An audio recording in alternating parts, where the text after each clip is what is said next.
Have you ever noticed something swimming in your field of vision? It may look like a tiny worm or a transparent blob. And whenever you try to get a closer look, it disappears, only to reappear as soon as you shift your glance. But don't go rinsing out your eyes. What you are seeing is a common phenomenon known as a floater. The scientific name for these objects is muscae volitantes, Latin for flying flies, and true to their name, they can be somewhat annoying. But they're not actually bugs or any kind of external objects at all.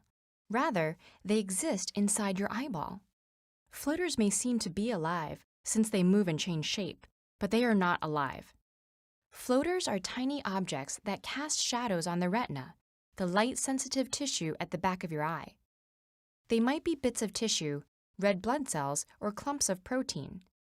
And because they're suspended within the vitreous humor, the gel-like liquid that fills the inside of your eye, floaters drift along with your eye movements and seem to bounce a little when your eye stops.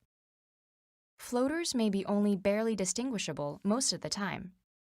They become more visible the closer they are to the retina, just as holding your hand closer to a table with an overhead light will result in a more sharply defined shadow.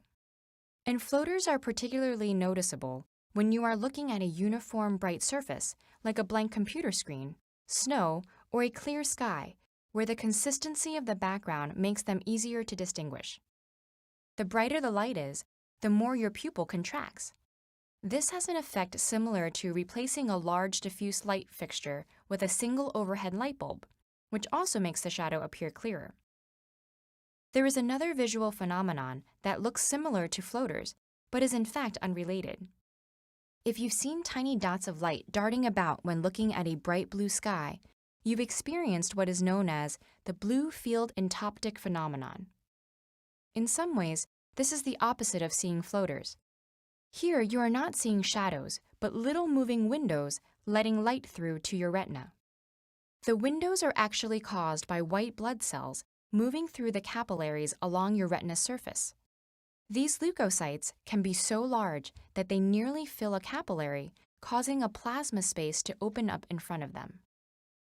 Because the space and the white blood cells are both more transparent to blue light than the red blood cells normally present in capillaries, we see a moving dot of light wherever this happens, following the paths of your capillaries and moving in time with your pulse.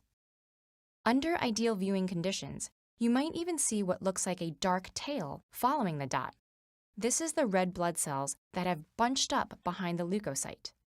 Some science museums have an exhibit which consists of a screen of blue light, allowing you to see these blue sky sprites much more clearly than you normally would. While everybody's eyes experience these sort of effects, the number and type vary greatly. In the case of floaters, they often go unnoticed as our brain learns to ignore them. However, abnormally numerous or large floaters that interfere with vision may be a sign of a more serious condition, requiring immediate medical treatment.